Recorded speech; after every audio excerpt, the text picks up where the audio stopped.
이사야서 29장 1절부터 8절의 말씀 천천히 한 목소리로 합독합니다. 29장 1절입니다. 슬프다 아리엘이여 아리엘이여 다윗이 진층 성읍이여 해마다 절기가 돌아오려니와 내가 아리엘을 괴롭게 하리니 그가 슬퍼하고 애곡하며 내게 아리엘같이 되리라. 내가 너를 사면으로 불러 진을 치며 너를 애워 대를 쌓아 너를 치리니 내가 낮아져서 땅에서 말하면 내 말소리가 낮아질 것이라. 내 목소리가 신접한 자의 목소리같이 땅에서만 내 말소리가 티끌에서 짓거리리라. 그럴지라도 내 대적의 무리는 세미한 티끌 같겠고 강고한 자의 무리는 날려가는 표 같으니 그들이 순식간에 갑자기 일어날 것이라.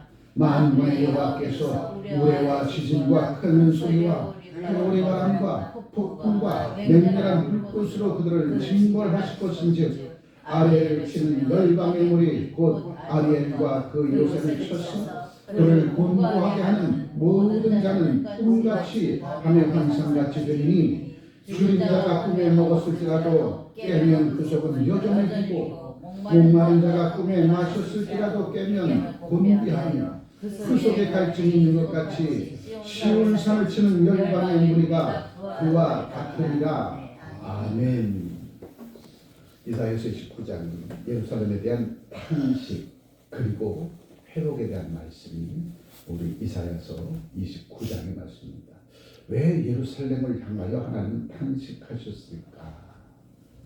왜 하나님은 예루살렘을 향해서 탄식하시고 또한 책망과 초들과 훈계와 징계를 통해서 약속된 회복의 땅으로 저들을 이끌어 주실까? 그래서 오늘 본문의 말씀을 통해서 여호와께서 열방의 무리를 징벌할 것이라. 그 열방의 무리는 북이스라엘을 무너뜨리는 아수르 군대, 남유다를 무너뜨리는 바벨론 군대, 바로 그들이 열방일 것이고 그들을 통해서 이스라엘 백성 됨으로 나아갈 수 있도록 책망과 초달과 훈계와 징계를 바로 아수르 군대를 동원하고 바벨론 군대를 동원해서 북이스라엘과 남유다를 징벌하는 그 과정 속에서 하나님은 반드시 이스라엘 백성들을 남유다 백성들을 하나님의 품으로 돌아와 온전한 예배를 통하여서 저들이 하나님의 자녀로 살아갈 수 있도록 해 주실 것이라. 그리고 난 후에 북이스라엘과 남유다가 회복되어지고 나면 그때에 아수르 군대와 바벨론 군대를 하나님께서 부적갱이처럼 마지막 징벌할 것이다.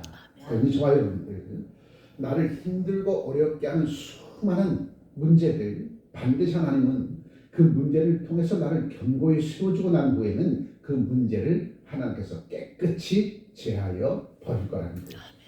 문제 앞에 저 사람은 낙담하지 말고 문제를 딛고 일어서서 문제를 해결하는 죄백성이 되어지면 그 문제는 사여 이 세상에서 하나님께서 징벌하시고 이 세상에서 사라질 수 있도록 하나님께서 우리를 도와주실 것이다. 그래서 29장의 말씀은 예루살렘에 대한 탄식과 회복인데 오늘 왜 하나님께서 예루살렘을 향하여 탄식하셨는가? 우리 하나님 앞에 신령과 진정으로 예배드려야지 형식적인 예배가 되어서는 안 된다는 거죠. 솔로몬 왕이 무너진 이유는 딱 한 가지예요. 그 교만함과 거만함 때문에 그렇습니다. 다윗 왕을 통하여 솔로몬은 전무후무한 복을 누렸던 거죠. 그래서 솔로몬 왕의 사역 추진은 얼마나 하나님을 기쁘고 즐겁게 하는지 몰라요. 그런데 솔로몬 왕의 사역 후기에 돌아보면 솔로몬에게는 처와 첩이 1000명이나 되어져 버려요. 1000명이 되는 처와 첩이 그들이 솔로몬에게 시집 올 때에 그가 섬기던 신을 하나씩 다 가져옵니다. 그래서 나중에 솔로몬이 산당을 자기 처와 첩이 가져온 신을 모시는 산당을 예루살렘 밖에 산당을 세워놓고 거기다가 신을 다 모셔놓고 자기 처와 첩이 그곳에 가서 두 손 모아 빌도록 그 길을 열어보았습니다. 그거를 하나님 보시고 탄식하신 것입니다. 그래서 솔로몬 왕은 결국 솔로몬 왕의 마지막 사역은 무너져 내릴 수밖에 없었고 그로 인하여 이스라엘이 두 쪽으로 나눠져 버립니다. 북이스라엘과 남유다. 하나님의 징벌은 이토록 엄하다고 하는 사실을 솔로몬 왕을 통해서 우리에게 밝게 보여주십니다. 오늘 본문의 말씀인데요. 아수르 군대로부터 멸망당하는 북이스라엘, 바빌론으로부터 징벌당하는 남유다. 그들이 왜 하나님 앞에 징벌을 당할 수밖에 없었던가? 하나님 앞에 드리는 제단이, 하나님 앞에 드리는 제사가 형식적이었다는 거죠. 온전히 하나님 앞에 나와서 통해 자복하고 회개하는 이스라엘 백성들이 아니라, 온전히 아버지 하나님의 선하신 뜻을 구하는 이스라엘 백성들이 아니라, 몸은 성전에 와 있는데, 몸은 신령과 진정으로 예배를 드린다고 하는데 그들의 마음은 이미 딴 곳에 가 있었다는 거죠. 그러니 하나님은 얼마나 가슴 아팠는지. 십계명의 제일경이 뭐예요? 나 외에 다른 신을 섬기지 말라. 하나님 앞에 신령과 진정한 예배의 단을 쌓으면 그 시간만큼이라도 온전히 하나님을 바라보고 온전히 하나님 앞에서 거듭난 죄 백성으로 살겠노라고 하는 믿음의 고백과 결단과 뿐만 아니라 하늘에서 이루어졌던 놀라운 일이 있다는 것을 그 기쁨과 즐거움 속에 살겠노라고 진실로 하나님 앞에 믿음으로 고백하는 그러한 죄 백성이 되어야 되는데, 몸은 하나님의 전에 와서 신령과 진정으로 예배 드린다고 하는데 마음은 딴 곳에 가 있어. 그러니 그들이 세상에 나갔을 때 어찌 하나님의 사람으로 세상의 수많은 백성들에게 선한 영향을 끼치며 살아갈 수 있겠는가. 그러니 예배의 단이 무너져 버린 것이죠. 형식에 치우친 예배의 단은 하나님께서 받지 않는다는 겁니다. 그것 때문에 지금 아수르 군대를 동원하고 바벨론 군대를 동원해서 초심으로 돌아가서 너희가 선민 하나님의 백성으로 온전히 하나님을 섬기며 살아가는 주의 백성들로 우뚝 세운 바 되어져야 될 텐데, 그러지 못하는 이스라엘 백성들 향해서 하나님은 진노의 진노를 더하여 준다는 거죠. 자, 29장 1절 말씀입니다. 슬프다 아리엘이여, 아리엘이여, 다윗의 진친 성읍이여, 해마다 절기가 돌아오려니와 내가 아리엘을 괴롭게 하리니 그가 슬퍼하고 애곡하며 내게 아리엘 같이 되리라. 여기서 얘기하는 아리엘은 하나님의 번제단을 의미하는 거죠. 하나님 앞에 신령과 진정으로 예배드리는 그 번제단을 얘기합니다. 그런데 실상 하나님의 제단 위에 소와 양과 비둘기를 잡아서 그 위에 들여서 내 모든 죄와 허물을 깨끗이 씻어주시고 정결한 이 몸과 마음과 영혼을 주님 연락해 주옵소서. 이러한 신적으로 하나님 앞에 번제단 위에 소와 양과 비둘기를 잡아서 하나님 앞에 드려야 되는데 행위로는 그렇게 해요. 소를 잡고 양을 잡고 비둘기를 잡아서 주님, 내 대신 소와 양과 비둘기가 피 흘려 죽습니다. 그러니 저가 피 흘려 죽는 그 과정 속에서 내 모든 죄와 허물을 깨닫고 하나님 앞에 통해 자복하고 회개하오니 내가 주님 앞에 드리는 이 예물을 받으시고 내 모든 죄와 허물을 깨끗이 씻어 주옵소서. 이러한 심중에서 우러나오는 간절함의 간구함의 기도와 함께 번제단에 단을 쌓아야 되는데 형식에만 치우친 거예요. 소와 양과 비둘기를 잡아서 번제단에 올려놓는데 진실로 하나님께서 나의 하나님이시니 진실로 여호와 하나님이 나의 모든 죄와 허물을 용서해 주시고 정결한 몸과 마음과 영혼으로 살아갈 수 있도록 내게 복 주실 것을 믿는 그 믿음이 없었다는 거죠. 행위에 멈춰버린 이스라엘 백성들의 그 모습을 보시고 얼마나 주님은 안타까워하겠습니까? 부모님이 사랑하는 태연애들을 무릎 꿇지 않고 너 이놈아, 이 한 주간 살아갈 때 너 이것도 잘못했고 저것도 잘못했으니 그걸 고치고 그거 고쳐서 학생다운 삶을 살아서 부모를 기쁘게 하고 이웃들을 기쁘게 하는 그러한 학생으로 자라나야지. 너도 도대체 뭐하는 거야? 책망하고 조달할 때에 부모님 앞에 무릎을 꿇고 있지만 책망 듣고 교훈함을 받을 그 시간에 머릿속엔 딴 곳에 가 있어. 마음은 딴 곳에 가 있어. 지금 이스라엘 백성들이 하나님 앞에 번제단을 쌓아놓고 소와 양과 비둘기를 잡아서 하나님 앞에 내 죄를 용서해달라고 얘기는 하는데 정신상태는 아직도 이방인처럼 무엇을 먹을까 입을까 마실까 하나님 앞에 등을 돌리는 인생의 낙을 즐기는 이곳에 매몰되어 있으니 형식에 치우친 번제단을 하나님은 받지 않겠다는 거죠. 그런데 하나님은 더 이상 그냥 내버려 두면 하나님의 백성임에도 불구하고 이방인 같은 존재로 전락하게 되지니까 이방인들이 이 이스라엘 백성들을 바라보고 하나님의 살아 역사심을 체험하지 못하고 이스라엘의 하나님 여호와 하나님이 어떠한 분인지를 알지 못하게 되어지니까. 그렇다면 북이스라엘과 남유다 백성들이 형식에 치우친 번제단을 쌓는 것을 하나님께서 무너뜨리겠다는 거죠.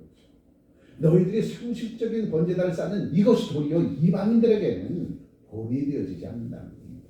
그래서 그 번제단을 하나님께서 심판의 자리로 바꿔놓겠다는 겁니다. 너희가 번제단에 소와 양과 비둘기를 잡아서 번제단에 올려놓고 내 죄를 용서해달라고 입술로만 고백했지 내 삶은 도무지 변함이 없어. 도무지 바뀌지도 않아.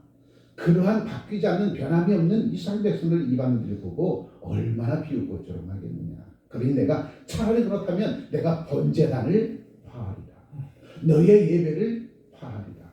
지금 그토록 하나님은 진노의 불길을 이스라엘 백성들에게 쏟아붓는 그러한 장면입니다. 그래서 뭐라고 얘기합니까? 2절의 말씀에 내가 아리엘을 괴롭게 하리라. 내가 번제단을 쌓으면 쌓을수록 왜 죄는 더 커져버려. 그러니 지금 이때쯤 너희들 번제단 쌓는 것을 멈추고 내 삶의 소리를 돌아보고 내가 지금까지 하나님 앞에 번제단을 쌓았던 그 번제단이 진정 온 마음 다해 온정상 되었는지 너희들 돌이켜봐. 그렇지 않고 번제단을 쌓으면 쌓을수록 애꿎은 소와 양과 비둘기는 죽을 것이고 이방인들은 형식에 치우친 번제단을 쌓는 너희를 보고 코웃음 칠 거야. 차라리 번제단을 쌓지 않는 게 나아. 지금 그 소리입니다. 번제단을 쌓지 않는 게 나아. 그렇다고 해서 번제단을 쌓지 말라는 소리는 아니죠. 신령과 진정으로 몸과 마음과 영혼을 온전한 앞에 주님 앞에 드리며 번제단을 쌓는 겁니다. 2절 말씀 다시 한번 보죠. 내가 아리엘을 괴롭게 하리니 그가 슬퍼하고 애곡하며 내가 아리엘같이 되리라. 내가 너를 사면으로 둘러 진을 치며 너를 애워 대를 쌓아 너를 치니 누가 쳐요? 하나님께서 아수르 군대를 동원하고 바벨 군대를 통해서 너를 치겠다는 겁니다. 회초리를 들고 종아리를 때리는 엄마의 마음이 아파요. 회초리로 종아리를 맞고 육신의 고통 가운데 아파요, 아파요 소리치는 자녀들이 아픕니다. 엄마의 마음은 갈기갈기 찢겨집니다. 종아리를 때리고 나서 잠이 든 자녀의 종아리를 싹 걷어놓고 옥도적기 바르다, 빨간 약 바르다. 한 손에는 어머니가 도망가지 못하도록 등짝을 꼭 안고 한 손으로는 회초리를 때립니다. 도망가려야 도망갈 수 없어. 왜? 한 손은 엄마가 안고 있거든. 그리고 한 손으로는 종아리를 때리고. 그러니 도망가려야 도망갈 수 없게 되니까 아프면 아플수록 그 자녀는 엄마 품속을 파고들잖아요. 남아있어요.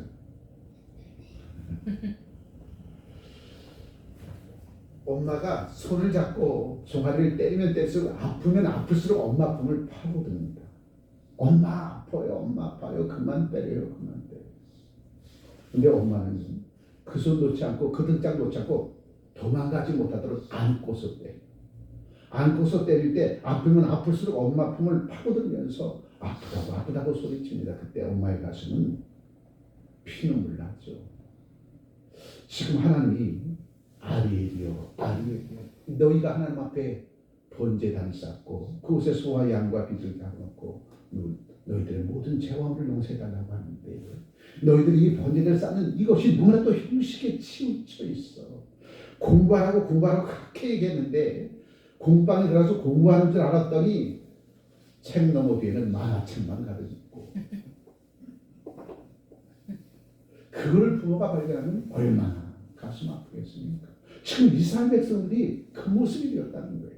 번제단을 쌓긴 쌓는데 진짜 하나님 앞에 와서 통에 잡고 회개하는 심정이 아니라 진짜 하나님 앞에 구하고 자꾸 무디를 기도하는 삶이 아니라 진짜 온 이방 백성들에게 하나님의 백성으로서의 모범된 모습으로서는 영향을 끼칠 그러한 하나님의 백성 살겠노라고 하는 믿음의 고백이 아니다. 형식에 치우친 채 책은 들고 있지만 그 뒤에 만화책만 숨기고 있는 이스라엘 백성들의 모습이 오늘 본문의 말씀 속에서 그러한 이스라엘 백성들을 내가 그냥 두지 않겠다는 거죠. 반드시 그 습관 뿌리채 뽑아 버리겠다는 겁니다. 3절에 내가 너를 사면으로 둘러 진을 치며 너를 애워 대를 쌓아 너를 치니 내가 낮아져서 땅에서 말하며 내 말소리가 말소리가 낮이 있게 티끌에서 날 것이다. 내 목소리가 신접한 자의 목소리같이 땅에서 나며 내 말소리가 티끌에서 짖거리다. 아프다고 소리친다는 거죠. 나 하나님의 자녀잖아요. 나 하나님의 자녀잖아요. 아수르고 내가 침공해 오고 남유다가 침공해 옵니다. 바벨론이 남유다를 침공해 옵니다. 그런데 하나님은 도대체 어디 계시는 거예요? 그렇게 소리친다 할지라도 하나님은 그 소리 듣지 않겠다는 겁니다. 너희가 진정 돌이켜 회개하고 진정 하나님의 선하신 뜻대로 살겠다고 고백하고 세상 가운데 선한 영을 끼치며 살아갈 수 있도록 하나님 앞에 구하고 자꾸 기도하는 그러한 하나님의 백성이 되지 않는다면 하나님의 징벌은 멈추지 않고 너희를 낮추고 또 낮출 것이라는 겁니다. 그런 주님은 오늘도 책 뒤에 감춰진 만화책을 치우지 않으면 하나님은 징벌을 멈추지 않겠다는 겁니다. 내가 신령과 친정과 원망 다해 온정성 다해 번제단을 쌓지 않는다면 그 번제단은 내가 받지 않겠다는 겁니다. 내가 신령과 진정으로 번제단을 쌓지 않고 소와 양과 비둘기를 잡아놓고 하나님 앞에 기도하는 흉내만 낸다면 차라리 그것은 하나님만 못해. 지금 그 말씀을 하고 있는 겁니다. 네, 다시 한번 보죠. 5절에 그럴지라도 내 대적의 무리는 세미한 티끌 같겠고 강포한 자의 무리는 날려가는 겨 같으리니 그들이 순식간에 갑자기 일어날 것입니다. 하나님의 선민은 유다가 하나님의 선민은 북이스라엘이 원수로부터 침략당해서 피폐하게 되지만 그러나 하나님은 피폐하게 되어지도록 멸망당하도록 그대로 놓지는 않겠다는 거예요. 그들을 회초리로 삼아 너희들을 정신 차리게 만들어 준다는 거죠. 북이스라엘은 아수군대는 북이스라엘을 깨우는 데 사용되어지고 바벨론은 남유다를 깨우는 데 사용되어진다는 겁니다. 근데 그 징벌이 너무나도 비참한 징벌이야. 너무나도 비참한 징벌. 북이스라엘 백성들이 견디지 못할 정도의 징벌. 남유다 백성들이 포로로 끌려가는, 여러분 유다 백성 가운데 바벨론을 포로로 끌려갔던 다니엘과 사드락과 메삭과 아벤네고를 보십시오. 남유다를 침공했던 바벨론이 남유다 백성들을 포로로 끌고 왔는데 누구를 끌고 왔냐면 남유다 백성들의 엘리트 계층들을 다 끌고 간 거예요. 다. 남유다의 엘리트 계층들, 다니엘과 사드락과 메삭과 아벤네고는 천재 중에 천재입니다. 그래서 다니엘과 사드락과 메삭과 아벤네고뿐만 아니라 유다 백성들 가운데 유력한 자들을 다 포로로 어디로 끌고 와요? 바벨론으로 끌고 가서 그들의 종노릇하게 만든 거예요. 이게 얼마나 큰 징벌입니까? 그런데도 깨닫고 돌이키지 못한다면 하나님의 징벌은 더 큰 징벌로 다가오게 되는 것이죠. 무려 그 징벌이 몇 년 동안 70년 동안 진행이 됐다는 겁니다. 그러니 남유다 백성들의 그 죄가 얼마나 깊었는가, 북이스라엘 백성들의 죄가 얼마나 깊었는가, 얼마나 하나님의 마음을 시커먼 잿더미로 만들었는지 수검덩이로 만들었는지 이것을 우리에게 다시 한번 보죠. 그래서 하나님은 눈물을 머금고 북이스라엘과 남유다 백성들을 징벌하고 또 징벌하는 거죠. 오늘 21세기 2020년 대한민국 수장은 탄핵되어지고 여야 정치들은 아직도 정신 차리지 못한 채 온 세상은 자국의 위익을 위해서 준땀쳐 달려가는 이때에 그나마 이들아 민족이 백성은 나라와 민족을 위해서 깨어 기도하는 이 땅의 크리스찬들 때문에 그나마 지금 유지하고 있는 거죠.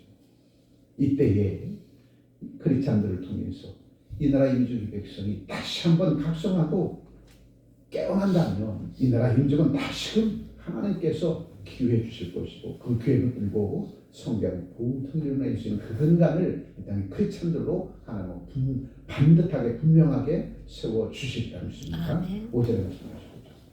그럴지라도 내 대적의 무리는 세미한 티끌 같겠고 우리를 힘들고 어렵게 하는 아수르 군대 바벨론 군대, 지금 우리를 힘들고 어렵게 하는 세상의 수많은 장애물들, 수많은 문제들, 난제들, 그것이 결코 우리를 무너뜨릴 수 없어. 그것은 티끌만한 존재일 수밖에 없어. 너희를 지금 힘들고 어렵게 하는 존재이지만 반드시 내가 그들을 징벌할 것이고 그들로 인하여 너희는 무너지거나 멸절의 위기는 당하지 않을 거야. 지금 그 위로를 해주시죠. 그럴지라도 내 대적의 무리는 세미한 티끌 같겠고 강포한 자의 무리는 날려가는 겨 같으리니 그들이 순식간에 갑자기 일어날 것이다. 회복시켜 주겠다는 겁니다. 지금 아수르 군대와 바벨론 군대가 동원돼서 북이스라엘 남유다를 힘들고 어렵게 하지만 지금 21세기 2025년 살아가는 저와 여러분들 지금 힘들고 어렵게 하는 수많은 문제와 난제들, 그것은 저와 여러분들을 깨울 것이고 저러분들이 깨어날 때에 그것들은 순식간에 날려갈 거야. 하나님께서 그들을 징벌하겠다는 거죠. 그래서 오늘 본문의 말씀의 제목이 뭐예요? 여호와께서 열방의 무리를 징벌하시다. 누가? 이스라엘 백성들이 깨어나. 오늘 저러분들이 깨어나면 우리 힘들고 어렵게 했던 수많은 문제와 난제들은 하나님께서 단번에 날려버리겠다는 거죠. 우리 눈앞에서 사라지게 만든다는 겁니다. 그것이 주님의 계획이고 우리를 향한 주님의 사랑이다. 말 앉아서 한 손으로 품에 안고 한 손으로 종아리를 때리고 그 가슴은 피눈물 나고 그런 가운데서 사랑하는 태연이가 엄마 잘못했어요. 이제 학교 갔다 오면 가방 팽개치지 않고 숙제 다 하고 예수 복수 다 한 다음에 그리고 놀게요. 고소리 나올 때까지 종아리 때립니다. 고소리 나올 때까지. 고소리가 나오면 그때야 종아리 때리는 일을 멈추고 밥을 지어서 따뜻한 밥을 거기다가 계란 프라이까지 해주고 그리고 그 순간은 그들이 엄마가 최고야 하고 공부방에 들어가서 책을 펴놓고 공부를 하는데 습관인데 안 되는데 오래 가겠습니까? 한 30분 하다 보면 책도 없고 또 딴 생각하고 이게 계속 되어지다 어느 때 공부해야 되겠구나 깨닫게 되는 순간 엄마가 공부하지 말래도 공부하더라. 지금 이스라엘 백성들이 깨닫는 그 순간이 차츰 다가오더라는 거예요. 그것을 보시고 주님은 너를 힘들고 어렵게 했던 열방의 무리들을 이제 내가 다 정리해 줄게. 너는 온전히 하나님 앞에 신령과 진정으로 예배의 단을 쌓는 번제단을 신령과 진정으로 쌓아. 그러면 하나님께서 너를 위해서 준비된 하늘의 높은 복을 쏟아 부어줄 거야. 내 앞에 있는 대적들은 날리는 겨같이 티끌만한 겨같이 티끌만한 먼지처럼 다 날려버릴 거야. 내 앞에 흔적도 없이 사라지게 할 거야. 그러니 너는 온전히 주님만을 믿고 의지하는 그 삶을 통해서 다시 한번 일어서 봐. 하나님 이사야 선지를 통해서 북이스라엘과 남유다 백성이 오늘 이 말씀 듣는 사람들에게 약속된 회복의 땅으로 저와 여러분들을 옮겨 주시겠다는 거죠. 6절에 만군의 여호와께서 우레와 지진과 큰 소리와 후리바람과 폭풍과 맹렬한 불꽃으로 그들을 징벌하실 것이지. 나를 힘들고 어렵게 했던 모든 원수 대적은 하나님께서 다 징벌하겠다는 거죠.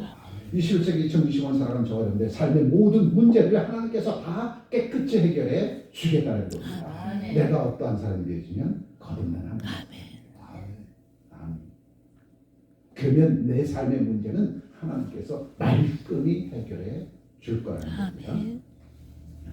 7절에 아뢰를 치는 열방의 무리 하나님 앞에 번제단을 쌓고 신령과 진정으로 거듭난 하나님의 사람으로 살겠노라고 이제 온 마음 다해 온 정상 다해 하나님 앞에 번제단을 쌓는 수많은 이스라엘 백성 거듭난 이스라엘 백성들을 치는 열방의 무리는 곧 아리엘과 그 요새를 쳐서 그를 곤고하게 하는 모든 자는 꿈같이 밤에 환상같이 되리니 이제 아수르 군대와 바벨론 군대가 우리가 이겼어 예수를 십자가 못 받고 난 후에 이제 우리가 자칭 메시아라고 하는 예수를 십자가 못 받고 우리가 승리했어 했지만 그것은 꿈이고 환상이었어. 그 뒤에 예수는 부활을 하셨어. 그들은 죽였다고 십자가 못 박혀 죽였다고 스스로 위안하고 스스로 자랑하고 우리가 이겼다고 외쳤지만 그것은 꿈 같은 소리요. 아멘. 그것은 꿈 같은 소리요. 예수님은 부활하셨답니다. 아멘. 그렇다면 예수님의 부활의 역사는 저들이 예수를 이겼다라고 하는 이것을 무참히 깨트려버린 거죠. 저들은 이긴 것 같으나 무너져버린 것이죠. 오늘 주님은 너희들을 무너뜨렸다고 열방이 소리쳤지만 그 열방은 너희를 깨우는데 도구로만 사용된 거예요. 너희가 깨어났으니까 저 도구는 필요 없잖아. 내가 말끔히 정리해 줄게. 부적행이죠. 아멘. 8절에 줄인 자가 꿈에 먹었을지라도 깨면 그 속은 여전히 비고 목마른 자가 꿈에 마셨을지라도 깨면 곤비하며 그 속에 갈증이 있는 것 같이 시온산을 치는 열방의 무리가 그와 같으리라. 그가 북이스라엘을 무너뜨렸다고 그가 남유다를 무너뜨렸다고 오늘 사는 크리스찬들을 무너뜨려도 악한 사단과 마귀와 귀신들이 소리치고 소리치지만 결코 하나님의 백성들은 무너지거나 쓰러지지 않냐고 반드시 회복되어져서 이 땅에 하나님의 선한 역사를 끼치며 선한 영을 끼치며 살아가는 죄 백성들로 우뚝 세워 주겠다는 그런 저와 여러분들은 예수를 믿어 구원받은 하나님의 백성들은 결코 뒤로 물러나 침륜에 빠지지 말라는 거예요. 저자가 낭망치 말라는 겁니다. 반드시 하나님의 회초리가 멈추는 그 순간 나를 힘들고 어렵게 했던 모든 문제는 일곱 길로 다 떠날 것이고 우리 앞에는 적과 끄는 가나안 땅의 주인공으로 살아갈 수 있는 그 길만 열려지게 될 것입니다. 그래서 믿음의 사람들은 어떠한 경우라도 꼬리 내려서는 안 돼요. 믿음의 사람들은 어떠한 경우라도 주님 손 붙들고 힘이 든 인생의 여정이 내 앞을 가로막는다 할지라도 그러면 그럴수록 더욱더 하나님 앞에 나아가 신령과 진정으로 예배드리고 통에 차곡하고 회개하고 하나님의 선하신 뜻을 구하면 반드시 하나님은 그러한 죄 백성들의 부르심의 기도와 간구함을 들어 주실 거라는 겁니다. 위기에 대한 위기의 한국교회, 위기의 크리스찬들, 이 위기는 도리어 우리에게 기회를 가져다주는 축복의 재료라는 사실을 밝게 깨닫고 오늘도 여호와께서 열방의 무리를 증거할 것을 언제 내가 깨어나면 내가 돌이켜되게 하면 내가 하나님의 품으로 돌아와서 신령과 진정으로 예배에 다닐 싸움이다. 아멘. 나를 힘들고 어렵던 열방의 무리들은 하나님께서 깨끗이 제거해 주실 것이다. 그 주인공이 되어줘서 마지막 때 정령 잘했다 칭찬받는 저와 여러분 되시길 주의 이름으로 축복합니다. 기도합니다.